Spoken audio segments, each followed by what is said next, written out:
Boa noite, pessoal. Acho que estamos ao vivo. Daqui a pouco o pré-candidato Marcelo Calero estará conosco. Vou esperar o pessoal entrar aí.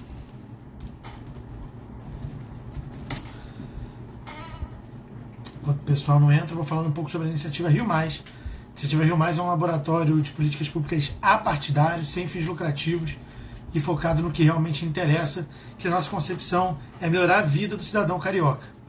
A gente acredita em políticas públicas baseadas em evidências e dados, e por isso a gente tem trabalhado com textos, seminários e mais recentemente o portal Rio Mais, que vai ser um portal interativo que vai trazer dados da cidade de forma bastante intuitiva para que a maioria dos cariocas, né, nossa ideia é que todos possam conhecer mais sobre a sua cidade por meio desses dados.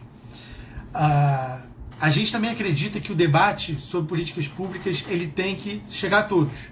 Né? A gente pensa que essas políticas públicas na cidade só vão funcionar para todos quando todos, sem exceção, participarem desse debate sobre políticas públicas. E por esse motivo a gente tem feito essa série de lives com todos os pré-candidatos à Prefeitura da cidade do Rio de Janeiro. A gente acredita que o diálogo é fundamental, então a gente convidou absolutamente todos os pré-candidatos e tem aí trabalhado num calendário de lives, né, que começou na segunda-feira dessa semana com a entrevista do Eduardo Paes, já contou com a participação do Fred Luiz, pré-candidato do Novo, e do Eduardo Bandeira de Mello. Hoje é dia de entrevistar o Marcelo Calero, que inclusive já enviou a solicitação para participar do vídeo.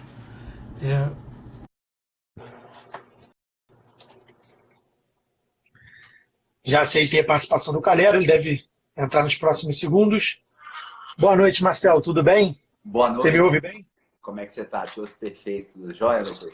Excelente. Tudo bem, e você, Vou Marcelo? abaixar aqui um pouco também para você me ver melhor, para todo mundo ver melhor. Pronto. Acho que agora tá bom. Pronto. Excelente, Marcelo. Em primeiro lugar, muitíssimo obrigado por ter aceitado o nosso convite para participar dessa série de entrevistas com os pré-candidatos à Prefeitura do Rio. Né? A gente fica muito feliz que não só você, mas uma série de outros candidatos aceitaram esse convite, e a gente acredita muito no debate como caminho para a gente resolver os problemas, os inúmeros problemas da nossa cidade. Eu via falando aqui pouco antes de você entrar que a iniciativa Rio Mais é uma iniciativa apartidária e sem fins lucrativos, que quer contribuir para a retomada socioeconômica do Rio, trazendo dados e evidências para esse debate sobre políticas públicas. Independente de ideologia política, que é importante, claro, independente de partidos que são importantes, instituições importantes para a democracia, a gente quer ser subsídio técnico para quem foi eleito, né, os vereadores e para o prefeito eleito aqui no âmbito municipal, né, da cidade do Rio de Janeiro.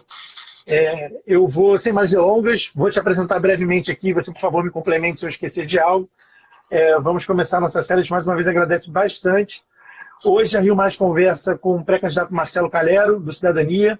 Ele tem 38 anos, é graduado em Direito na UERJ, é mestre em Ciência Política também na UERJ.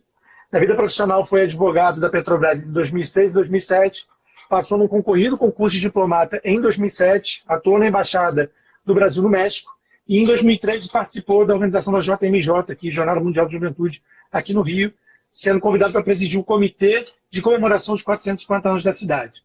Na sua vida política, em 2015 foi secretário municipal de Cultura no Rio de Janeiro, em 2016 foi ministro da Cultura, e em 2018, em sua segunda candidatura, foi eleito deputado federal pelo Rio de Janeiro, cargo que exerce até então. É líder Renova BR 2018 e participa de outros movimentos de renovação política, sendo líder RAPS, né, Livres e Unidos contra a Corrupção. Esqueci de algo? E agora? Tem razão. E o movimento agora. Excelente.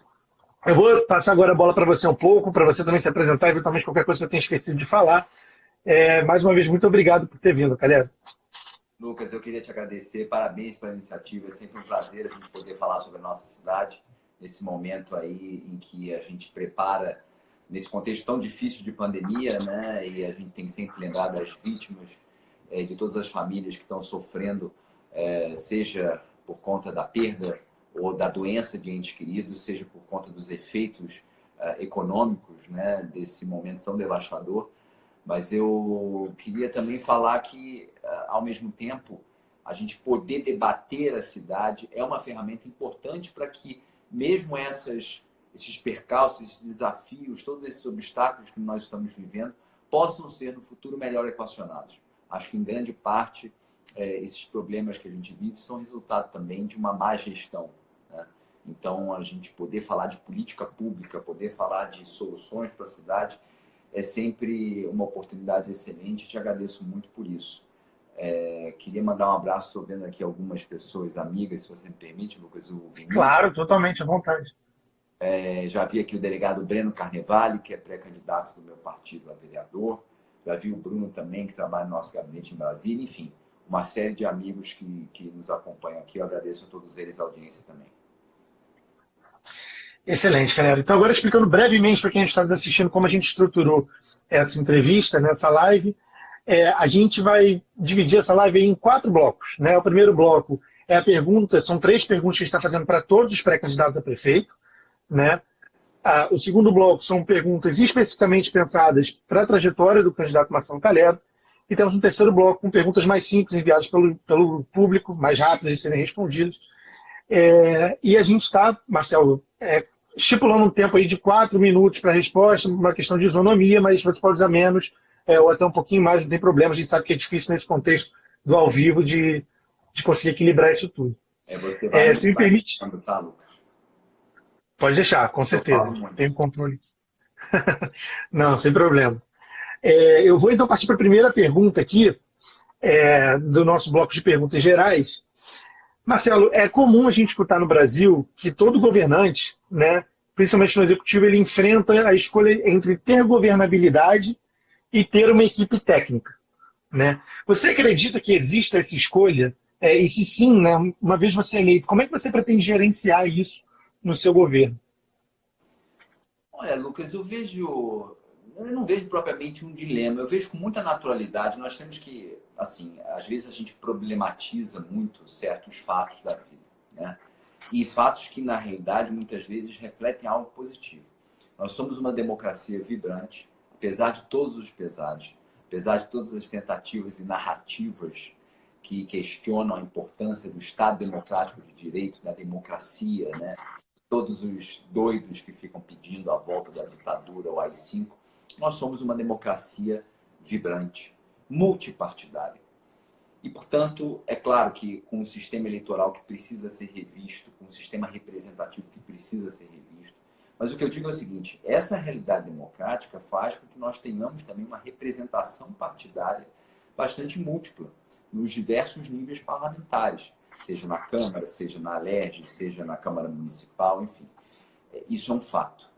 É claro que é preciso muita habilidade política para que você consiga fazer convergências nesse cenário. Eu acho que o caminho do bem, né, o caminho do sucesso, é fazer com que essas convergências se deem em torno de questões programáticas. Isso não é uma utopia, isso é muito possível. Desde que você saiba, claro, tem habilidade política, e você saiba qual é o caminho, qual é a estratégia, onde você quer chegar, quais são as metas que, como gestor, você quer alcançar. Muitas pessoas falam, né, sobre, e a imprensa repercute muito isso, né, essa disfuncionalidade, por exemplo, do governo Bolsonaro, né, e uma disfuncionalidade que também a gente vê no governo Crivella. E muitas vezes alguns setores tentam culpar até o parlamento por essa disfuncionalidade, mas eu diria que é precisamente o contrário. O parlamento, no caso tanto do Bolsonaro quanto no caso do Crivella, é que tem tentado dar um balizamento, né, em termos de políticas e de ações públicas, né? Então, na medida que o prefeito, o presidente ou o gestor, eles conseguem traçar um plano que possa ser compreendido de uma maneira autêntica, possa ser compreendido de uma maneira genuína pela sua casa, pela casa parlamentar que compete, né, que lhe compete no caso, eu acho que ele vai ter uma vida muito mais fácil, né? Porque, de novo, o parlamento é a representação da sociedade. Agora, eu acredito muito, até porque tenho essa origem, que essa associação entre a técnica e a política ela é imprescindível de acontecer. Porque, claro, nós não podemos deslegitimar, isso é importante, os líderes políticos. Achar que eles são, digamos, mais ou menos compromissados, menos responsáveis do que os técnicos. Não são, porque eles foram sujeitos, submetidos a um escrutínio popular, receberam votos, então eles têm uma alta legitimidade. E, portanto, eles têm legitimidade também de compor a sua equipe.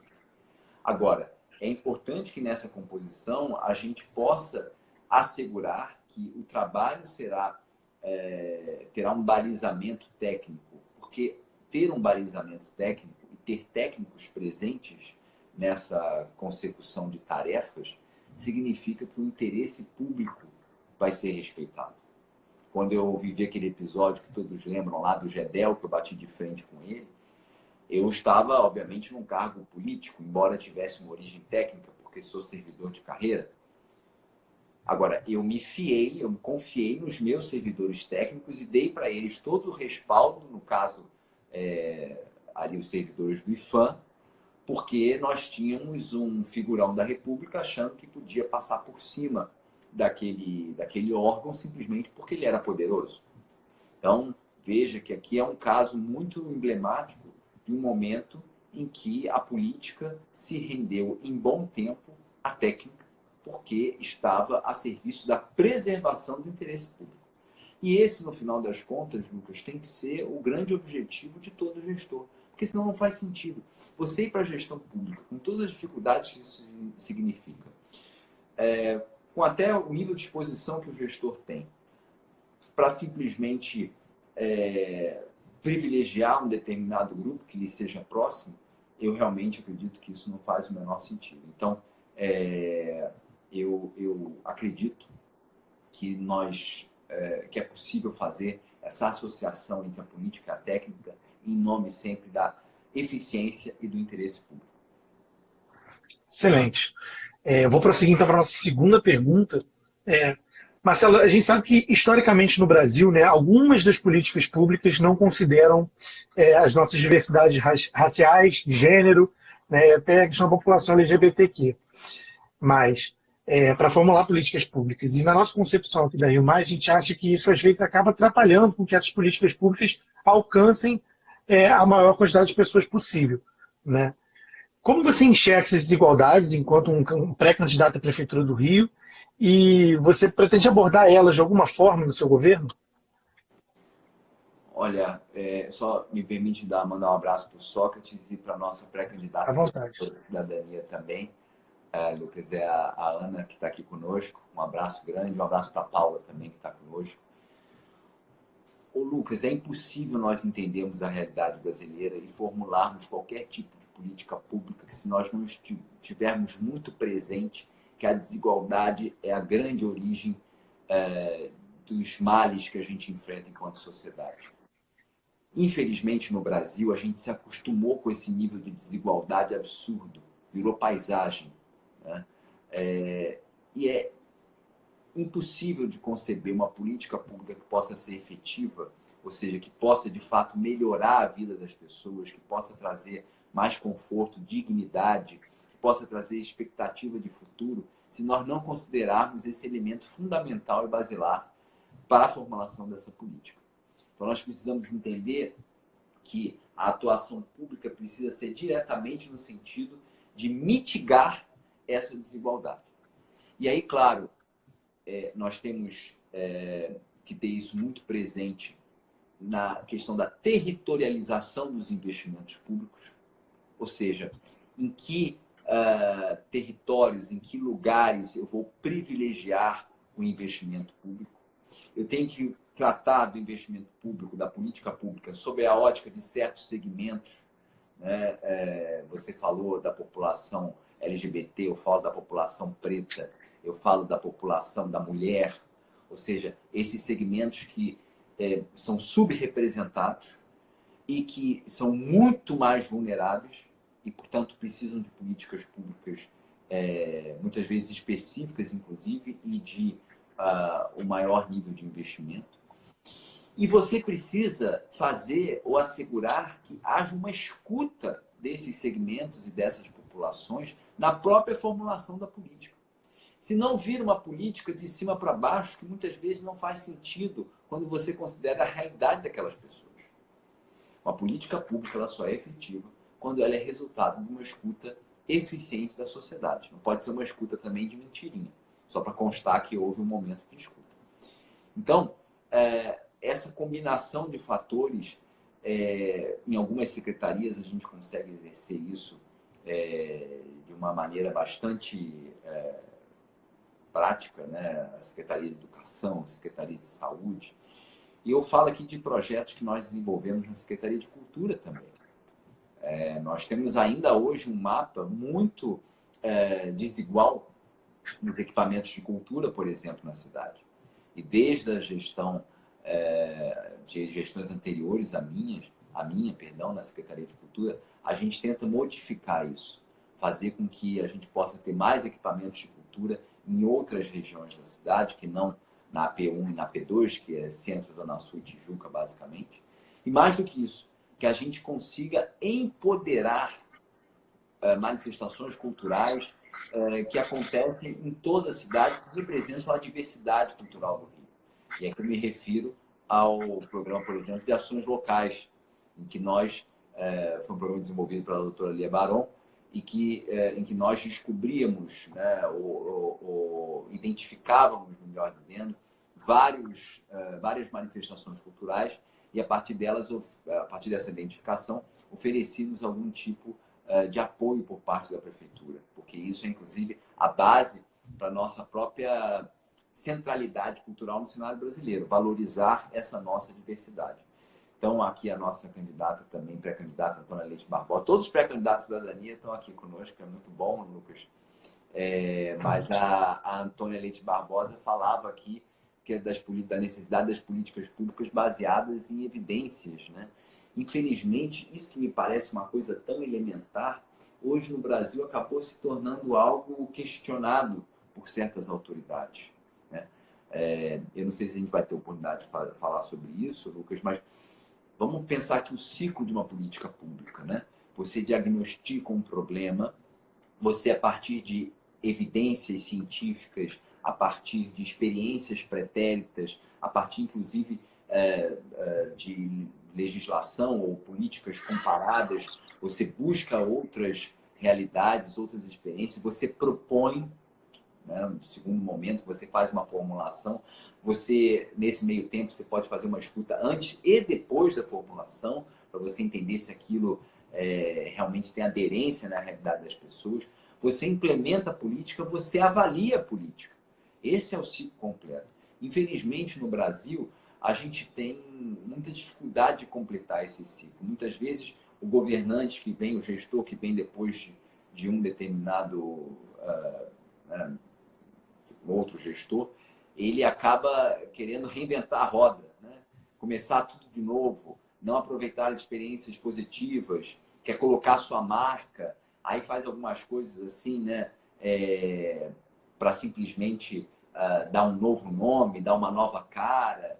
Enfim, eu vejo isso com bastante preocupação, porque para construir políticas públicas e soluções, a gente precisa de muito tempo. Agora, para destruir, é no estalar de dedos.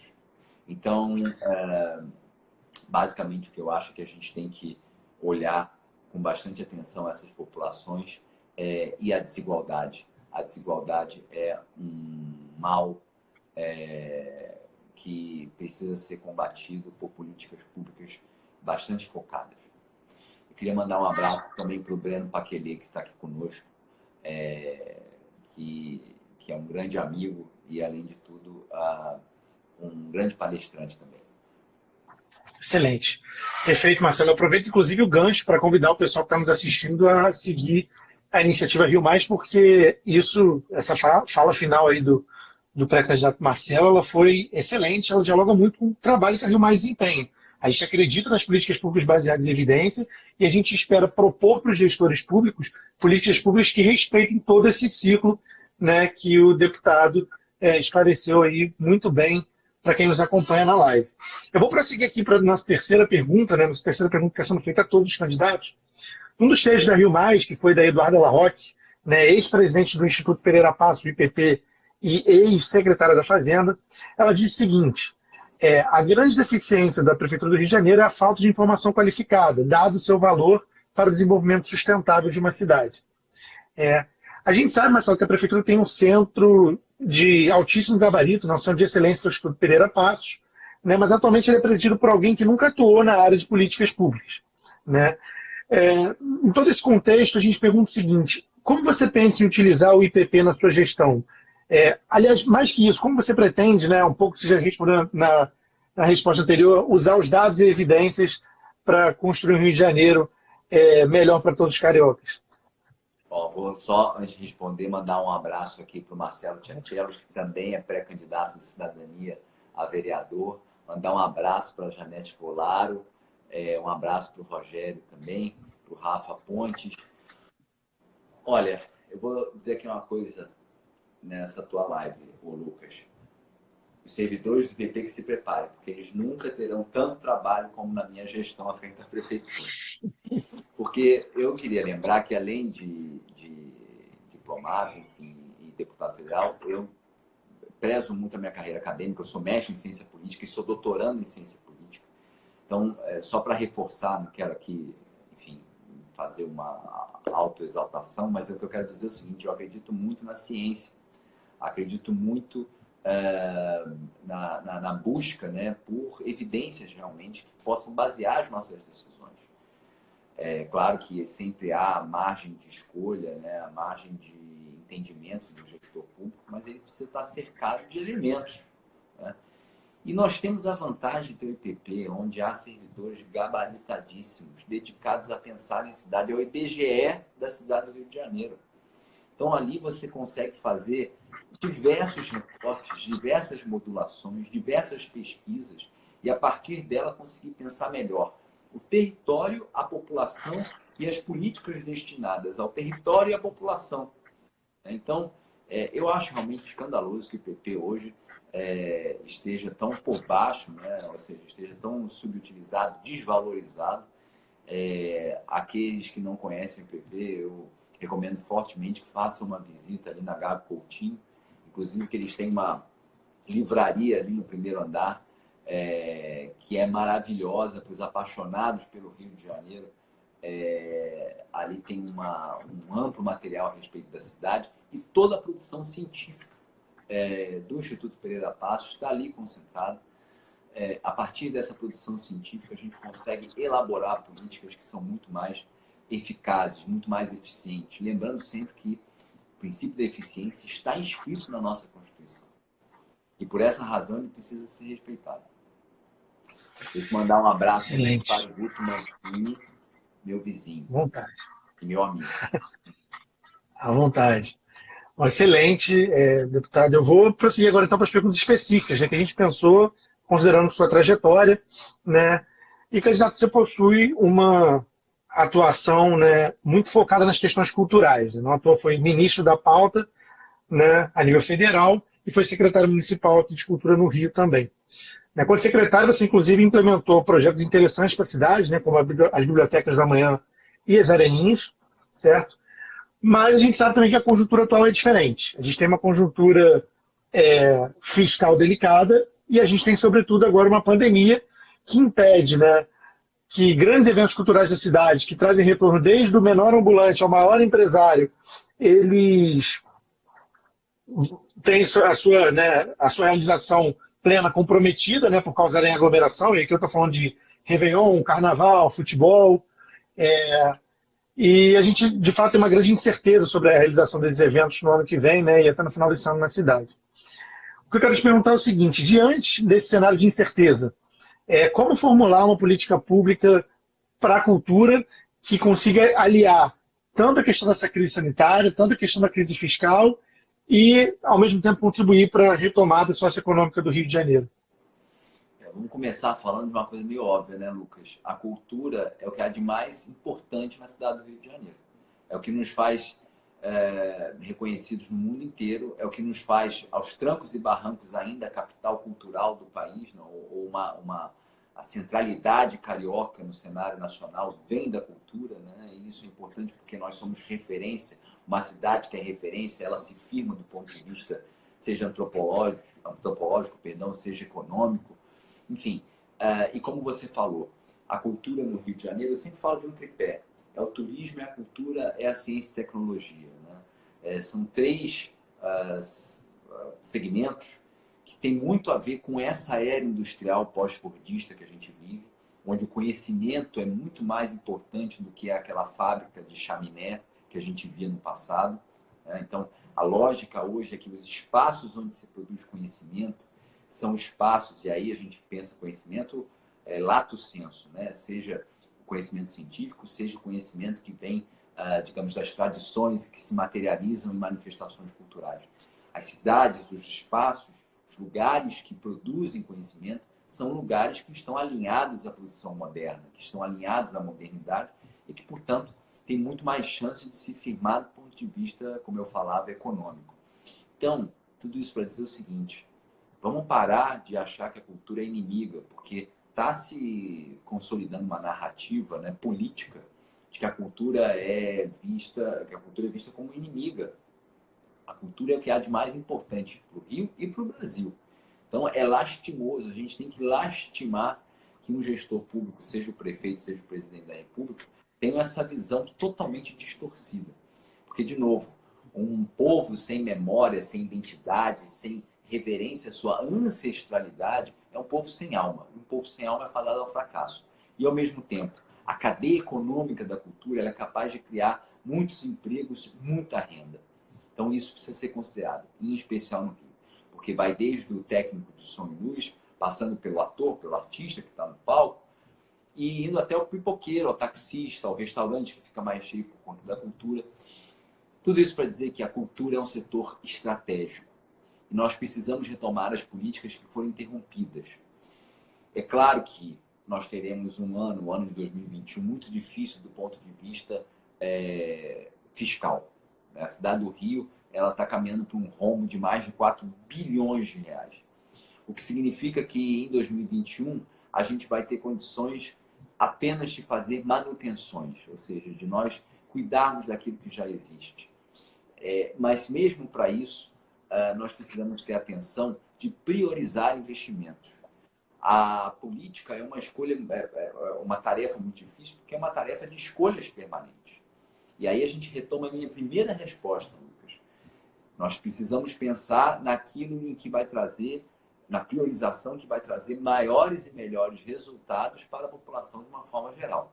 Quando nós decidimos, por exemplo, fazer o projeto das areninhas, para quem não conhece, nós temos várias zonas culturais e várias arenas, são 4 arenas espalhadas pela cidade. As lonas culturais são muito antigas, são de 1992, na época da Rio 92. E nós decidimos, já muitas delas não tinham nem mais condições de serem usadas, como a Arena de Campo Grande, por exemplo. A Arena da Ilha, a lona de Campo Grande, a lona da Ilha do Governador. E nós decidimos fazer um investimento nessas lonas para que elas se transformassem em areninhas, equipamentos culturais muito mais condizentes com a produção cultural da cidade e daquelas localidades, daqueles bairros. Foi uma escolha que nós fizemos, né? E não investir, de repente, num teatro na Zona Sul e investir naqueles lugares.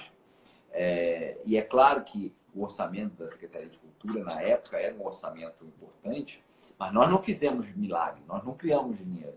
Nós nos debruçamos sobre o orçamento e conseguimos fazer ali um malabarismo orçamentário, deixamos alguns serviços que eram terceirizados, passamos a usar serviços diretos, enfim, e conseguimos um espaço fiscal para que nós fizéssemos esses investimentos. E, claro, a situação da pandemia traz alguns outros desafios. Eu acredito que em 2021 já será o ano da vacina, portanto, será o ano da retomada. Mas nós precisamos fazer e garantir com que essas manifestações sobrevivam até o momento da retomada. Por isso é muito importante que nós tenhamos linhas de financiamento. A gente viu que o prefeito Crivella queria, inclusive, fazer com que nem o dinheiro do ISS fosse investido na cultura, que é por lei.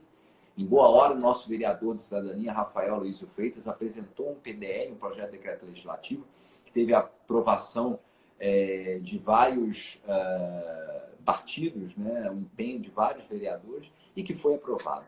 Ou seja, lembrando que é um setor estratégico para a sobrevivência da cidade.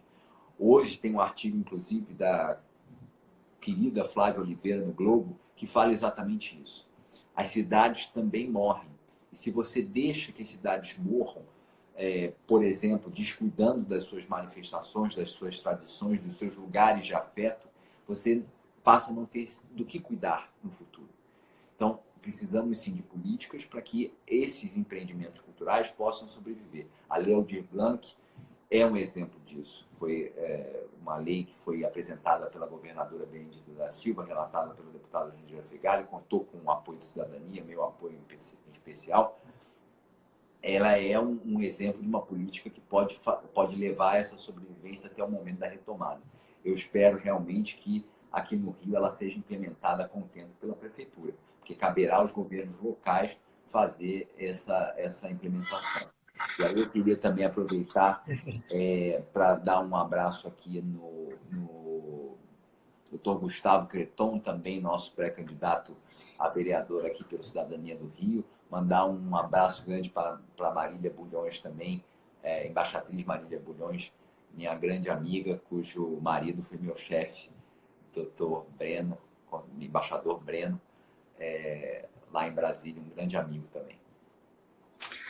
Bacana, Calheiro, excelente. E ainda pegando um gancho aqui, né, a gente, indo para a sua segunda pergunta, né, especificamente pensada para você, a gente sabe que essa questão cultural é importantíssima para a cidade, né? Mas num dos seminários que a Rio Mais promoveu, né, a gente, para quem não sabe, promove uma série de seminários aí onde acadêmicos apresentam trabalhos especificamente voltados para a cidade do Rio de Janeiro. A gente, inclusive, na próxima terça-feira vai ter uma aula sobre o que são políticas públicas baseadas em evidência, e esses rios, que a gente chama, né, final de Rio, eles se encerram com a apresentação do professor Cláudio Ferraz na terça-feira que vem, 4 de agosto. A gente convida todo mundo a assistir. Mas num desses seminários, a pesquisadora Maína Celidoni, da PUC-Rio, ela disse o seguinte, né, a região metropolitana do Rio tem o maior tempo médio de deslocamento casa-trabalho do Brasil, né, com 49 minutos para a ida e para a volta, ou seja, um total de 1 hora e 40 minutos no trânsito para você ir, né, da sua casa ao seu trabalho. Esse tempo, e para piorar, né, esse tempo, né, aumenta conforme a qualificação, né, a escolaridade do trabalhador reduz, ou seja, existem desigualdades implícitas também, né, ou explícitas nessa questão da mobilidade urbana. A gente reconhece totalmente a importância da cultura, a gente sabe que o Rio de Janeiro é um dos polos da economia criativa do Brasil, é o polo, né, da economia criativa do Brasil, mas a gente te pergunta, quais políticas o senhor tem para a questão da mobilidade urbana na cidade? Tem algo pensado nesse sentido, alguma linha de pensamento com esse foco? Lucas, primeiro a gente tem que pensar o seguinte, democratizar o transporte é democratizar o espaço, como você bem falou, nós podermos aproveitar o território ou garantir que, não importa onde a pessoa viva, ela tenha qualidade de vida. Esse é o pressuposto básico, mas a partir disso eu vou retomar até a questão do IPP. Hoje o Rio de Janeiro não tem dado de bilhetagem, hoje o Rio de Janeiro não tem dado dos GPS dos ônibus. A gente não consegue saber efetivamente onde estão os gargalos. A bilhetagem, como eu falava, é uma informação que fica restrita às empresas. Então, assim, a gente tem problemas dependendo da região da cidade. Zona Oeste, por exemplo, sabe o que eu estou falando? Não tem ônibus, né? O problema é até anterior. Em alguns outros lugares você tem um excesso de ônibus. Estou falando aqui desse modal especificamente. Então, hoje a gente tem uma dificuldade de ter elementos científicos que permitam uma racionalização e, mais do que isso, uma fiscalização, né? Quem mora em Sulacap, por exemplo, tem que esperar o 300, que aliás com a reformulação que houve, eu nem sei se continua, estou falando da Sulacap porque minha avó era de lá, eu lembro muito do 300 Sulacap Praça 15. Ao mesmo tempo, então, tem essa questão específica do modal ônibus. Os BRTs, eles foram uma resposta interessante. Eu acho que a gente deve investir em BRT. Só que nós estamos vendo que a prefeitura não foi capaz de fazer a manutenção correta dos equipamentos existentes. Hoje a gente vê estações que estão inutilizadas por conta de vandalismo e por conta de falta de manutenção. E várias populações que eram atendidas por esse modal, hoje se veem numa situação de não terem mais acesso a ele. A gente precisa pensar também na complementação de outros modais. A gente sabe, e não vou aqui vender o que não posso, existem modais que estão controlados, que são de responsabilidade do Estado. O metrô, por exemplo, os próprios trens, né? Mas a gente sabe também o seguinte, que a prefeitura pode atuar numa melhor integração com esses modais, garantindo que eles sejam utilizados de maneira efetiva pela população. Então, acho que é uma combinação de elementos aqui. De novo, Lucas, eu acho que não se trata aqui de reinventar a roda, se trata, sim, de nós termos acesso a dados para que nós possamos fazer uma fiscalização eficiente, voltar a investir no BRT e proporcionar ao cidadão uma integração melhor com outros modais. Existem experiências em outros países que eu queria destacar aqui, e que as pessoas conseguem, quem já teve a oportunidade de ir para fora do país, consegue lembrar. Qualquer país civilizado do mundo, quem mais utiliza transporte paga menos. Existem descontos progressivos com base na utilização. Hoje, isso não existe no Rio. Em vários países, existe uma coisa que é muito importante, gente. Por exemplo, uma tarifa mais baixa nos finais de semana, para permitir que as pessoas possam ir a equipamentos de cultura, por exemplo. Então, assim, existe uma série, e claro, você dar acesso ao equipamento de cultura é uma maneira de você também democratizar o espaço e garantir que a cultura vai ser utilizada em favor do engrandecimento pessoal do cidadão, né? É uma questão de cidadania. Então, ou seja, as pessoas falam aqui do cartel das empresas. Exatamente assim. Existe sim um cartel e esse cartel pode ser quebrado, sim. Não acho que seja ingenuidade, eu acho que é uma questão de compromisso. Infelizmente, nós tivemos gestões que estavam altamente comprometidas com esse cartel. Nada é por acaso. Excelente, deputado. Eu vou prosseguir agora com as perguntas do público, são perguntas um pouco mais rápidas, mas você mesmo disse, né, no início da nossa entrevista, que você saiu do Ministério da Cultura em 2016, denunciando a pressão de um figurão da República, né, no caso de Gedel Vieira Lima, para liberar um empreendimento na Bahia sem os trâmites necessários ou sem o que era considerado correto, né, quando a gente está falando do protocolo do Ministério da Cultura.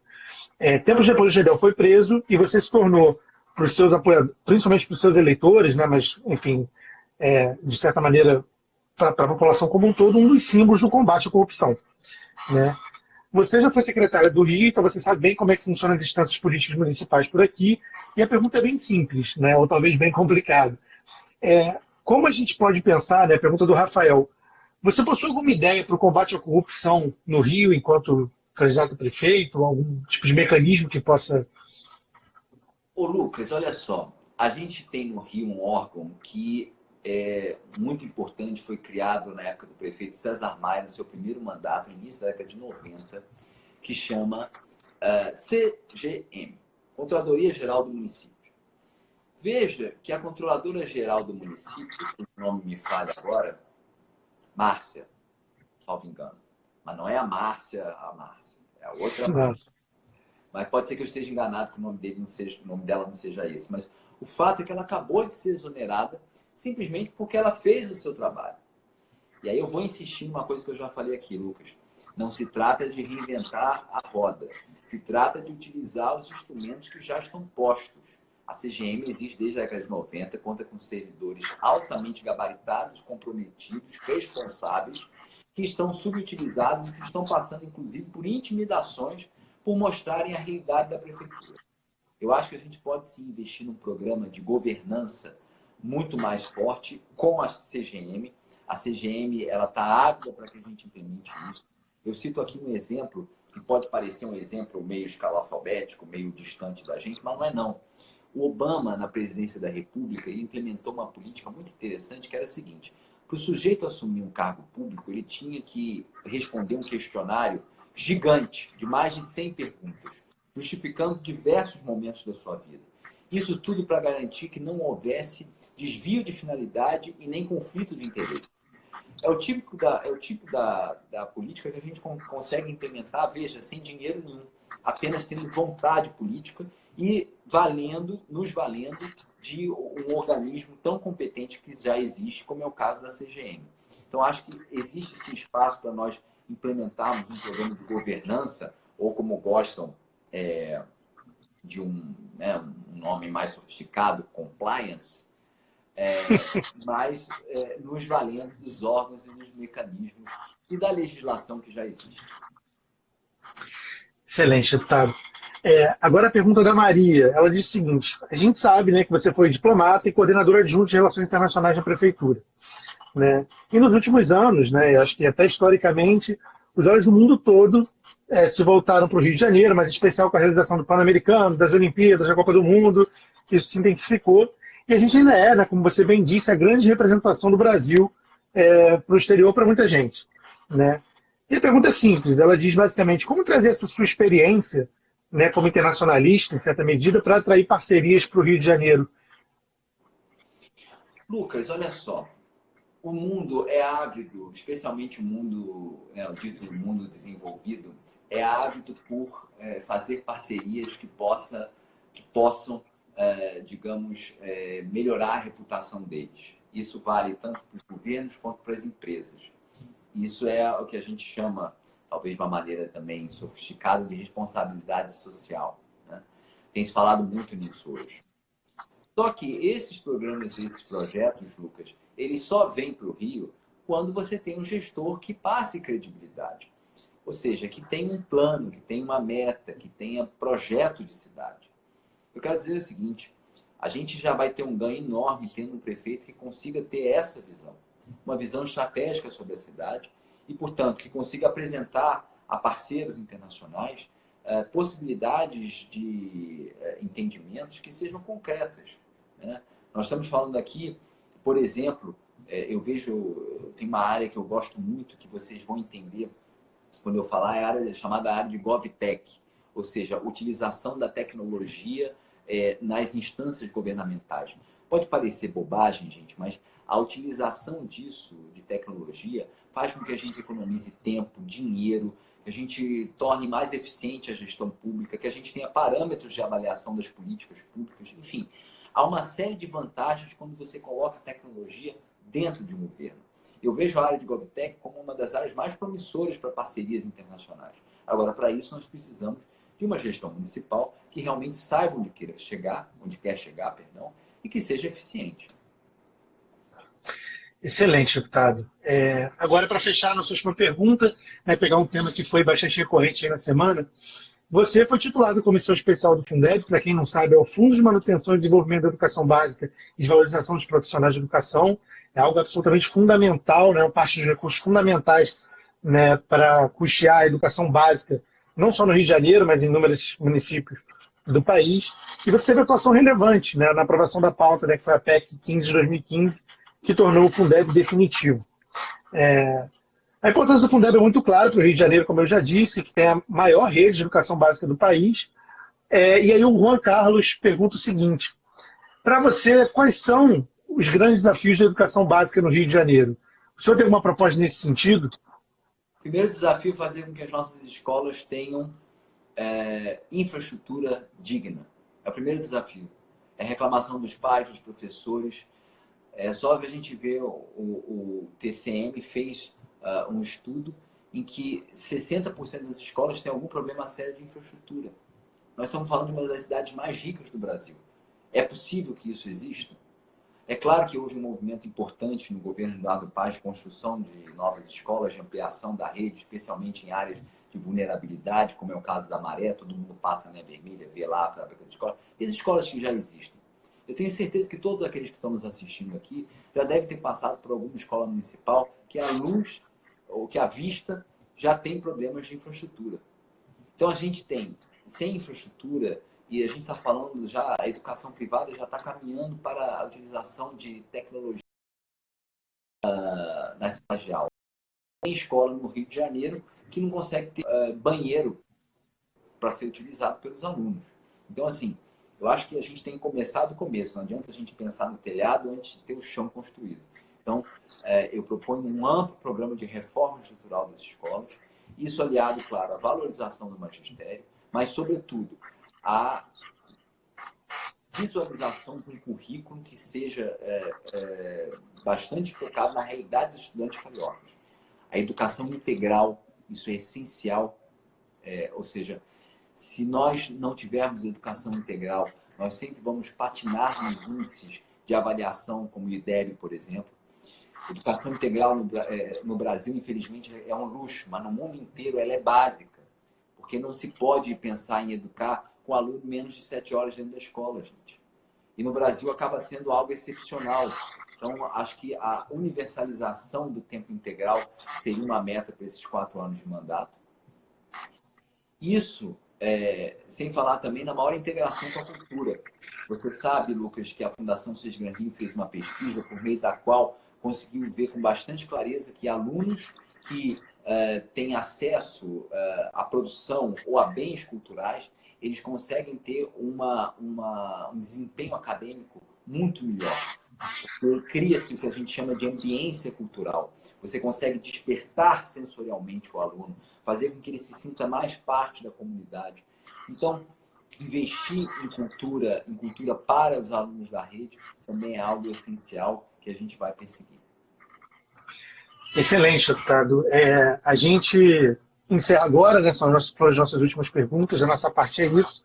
A gente, antes de passar para você se despedir do pessoal que está nos acompanhando, que nos acompanhou ao longo da live, eu só fico o convite, todo mundo que está nos acompanhando, de seguir a Rio Mais, de conhecer o nosso trabalho. Nós somos apartidários, sem fins lucrativos, e estamos tentando, né, contribuir, né, ajudar o Rio de Janeiro a se reerguer socioeconomicamente. A gente acredita que isso se dá por meio de políticas públicas baseadas em evidências, em dados, e que respeitem a vivência das pessoas, respeitem a vivência dos cidadãos cariocas.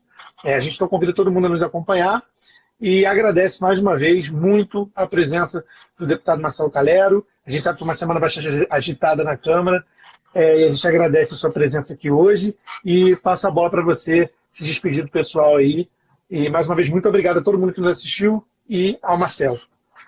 Lucas, eu queria te agradecer muito por essa live, agradecer a oportunidade de falar com você e com toda a audiência, mandar um abraço aqui. Eu estou vendo o Felipe Pinheiro, Anderson Guedes, meu amigo querido, Janete Polaro, já tinha falado, a Jana Cação, muito minha amiga, enfim.